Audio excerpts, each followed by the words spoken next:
चंद्रशेखर आजाद जी को फ्यूचर में क्या देखना चाहते हैं आप? सबसे पहले तो मुख्यमंत्री देखना चाहेंगे, उसके बाद प्रधानमंत्री देखना चाहेंगे।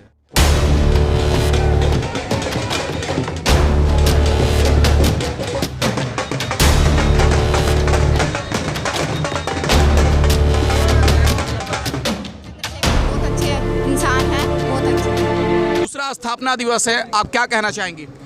देखिए, हमारा मनोबल पहले से भी कई गुना ज़्यादा बढ़ चुका है। हमने चुनाव लड़ा और हमने अपना वोट प्रतिशत प्राप्त तो करा, हमने कुछ खोया तो नहीं, पाया ही पाया है, आगे भी पाएंगे, अब पूरे देश में छाएंगे धीरे धीरे करके। हाँ, लेकिन उत्तर प्रदेश में मैम एक भी सीट आप लोग जीत नहीं पाए। वो उससे कोई फर्क नहीं पड़ता। हमारे वोट परसेंट तो बने कुछ ना कुछ, हमारे लोगों ने वोट डाले, है ना। इसका मतलब क्या कि हम लाइन में लगे हैं, हमें लोगों ने पसंद किया है और हम अब देखिए विकल्प और कुछ नहीं है सिवाय चंद्रशेखर के, बहुजन समाज के पास में और कोई विकल्प नहीं है। बस सबके पूरा बहुजन समाज अब चंद्रशेखर के पीछे ही आने वाला है। लेकिन कुछ लोग आरोप लगा रहे हैं कि बीजेपी के लिए काम कर रहे हैं चंद्रशेखर आजाद जी। देखिए, लोग तो जिनके जितने मुंह होंगे वो बोलेंगे, लोगों का काम है कहना, है ना, उनका कोई कुछ नहीं कर सकता। लोग कहते हैं, देखो जिसके अंदर कुछ खासियत होती है, या तो बुराई हो या अच्छाई हो, तो लोग उसके बारे में ही बोलते हैं। जिसके अंदर कुछ भी नहीं है उसके बारे में क्या बोलेंगे। आप लोग चुनाव हार गए उत्तर प्रदेश, अगला कदम क्या होगा आप लोग का? देखिए, आपको लगता है हम हार गए, लेकिन हमारे लोगों का मनोबल बहुत बड़ा हुआ है। लेकिन आप एक बात मैं बता दूं, ये लोग जो जीते हैं वो सबको पता है, पूरे भारत को पता है किस तरीके से जीते, बेईमानी से। जिस दिन हमारे लोगों के पास में ताकत होगी उस दिन राज भी हमारा होगा, तंत्र भी हमारा होगा, वोट भी हमारा होगा, राजा भी हमारा होगा, सब कुछ हमारा होगा। और ये जो हमारे विकास की गति है बहुत तेजी से चल रही है, बहुत तेजी से आएंगे हम। ईवीएम पे सवाल उठ रहा है, कितना सच है ये? 100% सच है, 100% सच है।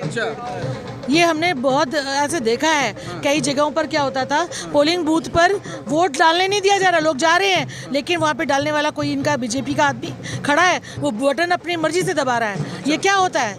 ये लोकतंत्र है ना। अगर जीत लड़ना है तो बैलेट पेपर से लड़के दिखाओ, ईवीएम से तुम लड़के क्या बेईमानी करके क्या जीत रहे हो? अरे हिम्मत है तो बैलेट पेपर से लड़ो। दिल्ली में एमसीडी चुनाव होने वाला, आप लोग लग रहा है जीत पाएंगे आजाद समाज पार्टी? देखिए, हमने क्या बताया अभी आपको, हम रेस में आ गए हैं, चाहे हम हारे या जीते, लेकिन रेस में दिखाई देने लगे। क्यों भाइयों, हम दिखाई दे रहे कि नहीं दिखाई दे रहे? लोगों के अंदर हमारा डर बैठ गया कि नहीं बैठ गया है? बिल्कुल। प्रधानमंत्री जब सड़क पे उतर जाए और अलग अलग प्रदेशों के मुख्यमंत्री सड़क पे उतर जाए, इसका क्या मतलब है कि चंद्रशेखर आजाद का डर बैठ गया है लोगों के अंदर। तो अब यूपी में चुनाव हुआ, योगी जी जीत गए, कैसे देखते हैं आप इसको? कुछ नहीं, बस ये देखते हैं कि ये साम दाम दंड भेद से आ गए हैं और अगला विकल्प जो भी बहुजनों के लिए होगा वो हम ही लोग होंगे। क्योंकि हम लोगों की जो पुरानी पार्टी थी उसका हाल तो आप देख ही लिए, एक ही सीट आई है मात्र, और उसको भी बी टीम बना के बोला जा रहा है। तो ये तो उसमें अब झूठ कम सच्चाई ज़्यादा लगता है। लेकिन बहुजन समाज तो इस चुनाव में कहीं दिखा ही नहीं, कहाँ है वोट उनका? यही है बहुजन समाज, जो आप और हम हैं, जो हम यहाँ खड़े हैं, जो अब हम नई पहल कर रहे हैं इस चीज़ के लिए, तभी हम यहाँ पे एकत्रित हुए हैं आज। चंद्रशेखर आजाद जी को फ्यूचर में क्या देखना चाहते हैं आप? सबसे पहले तो मुख्यमंत्री देखना चाहेंगे, उसके बाद प्रधानमंत्री देखना चाहेंगे। बिल्कुल। युवाओं को रोजगार कितना देने में सफल हुई? क्योंकि आप युवा हैं, मोदी जी और योगी जी कितना सफल हुए रोजगार देने में? कोई रोजगार नहीं मिला। अगर युवा को रोजगार होता तो यहाँ पे इतनी भीड़ थोड़ी होती युवाओं की।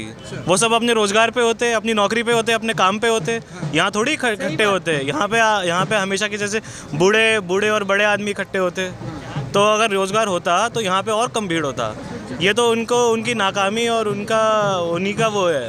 यहाँ मान्यवर काशीराम जी का जन्मदिन है, हम उस जन्मदिन पर एकत्रित हुए हैं। काशीराम जी का जन्मदिन धूमधाम से मनाने के लिए हम यहाँ पर आए हैं शाह ऑडिटोरियम में। यहाँ पर भाई माननीय एडवोकेट चंद्रशेखर आजाद जी पहुँच रहे हैं और उनके नेतृत्व में हम एमसीडी के चुनाव की भी तैयारी कर रहे हैं।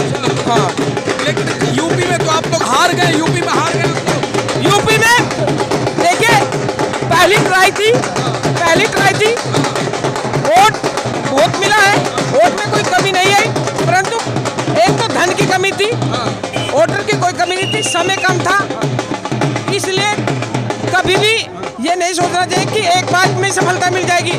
सफलता और असफलता का जोड़ा है, चलता रहता है, संघर्ष नहीं छोड़ेंगे, कभी ना कभी सफलता जरूर मिलेगी। आज हम शाह ऑडिटोरियम में हैं। साहब काशीराम जी का जन्म दिवस है, उसको बहुत ही शोर और उल्लास से बनाने आए हैं और पार्टी का आज दूसरा द्वितीय स्थापना दिवस भी है। मैम, आज चंद्रशेखर आजाद जी आ रहे हैं, यूपी में चुनाव हार गए, कैसे देखते हैं आप? वे हार गए, हम दोबारा संघर्ष करेंगे, कोई बात नहीं। दोबारा हम लड़ेंगे, जीतते हैं, कोई दोबारा लड़ेंगे, कोशिश हारेंगे नहीं।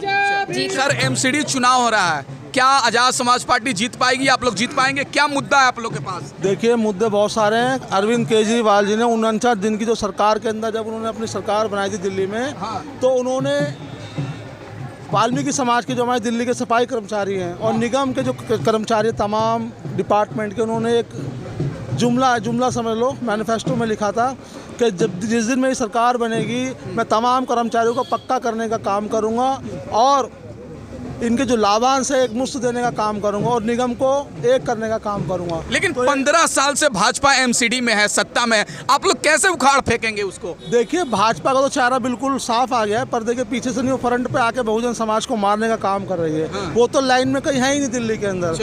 हमारी सीधी सीधी लड़ाई जो है वो आम आदमी पार्टी के साथ है। वो तो सिरे से नकार दिया जनता ने। दिल्ली की जो भाजपा की सरकार निगम के अंदर 15 साल से बैठी है, वो सबको दिख रहा है कितना भ्रष्टाचार किया उन्होंने। लेकिन आम आदमी पार्टी ने झूठे जुमले, आपको बता दूं कोरोना काल के अंदर हमारे 59 सफाई कर्मचारी शहीद हुए थे, उनको 1 करोड़ रुपए देने का काम नहीं किया है। और एक श्रवण, एक मिश्रा, एक ब्राह्मण की अगर मौत हुई है तो उनको 1 करोड़ रुपए उन्होंने घर पे जाके दिया है। अमित राणा दिल्ली पुलिस का हेड कांस्टेबल, जिसको कोरोना होता है, उसकी शहीद होता है, उसको 1 करोड़ रुपए घर पे जाके दे के आते हैं। तो ये जातिवादी की मानसिकता की सरकार है, इसको हम जड़ से उठा के फेंकने का काम करेंगे। मैं आपको बता देना चाहता हूँ।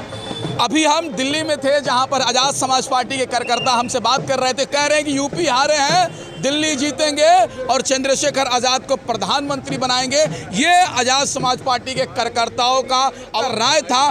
प्लीज आप भी अपना राय कमेंट बॉक्स में दबाएं और सोशल मीडिया को बचाएं भाई साहब, क्योंकि मेन स्ट्रीम मीडिया गुलाम हो चुकी है। पप्पू टाइम्स को आप सब्सक्राइब करें।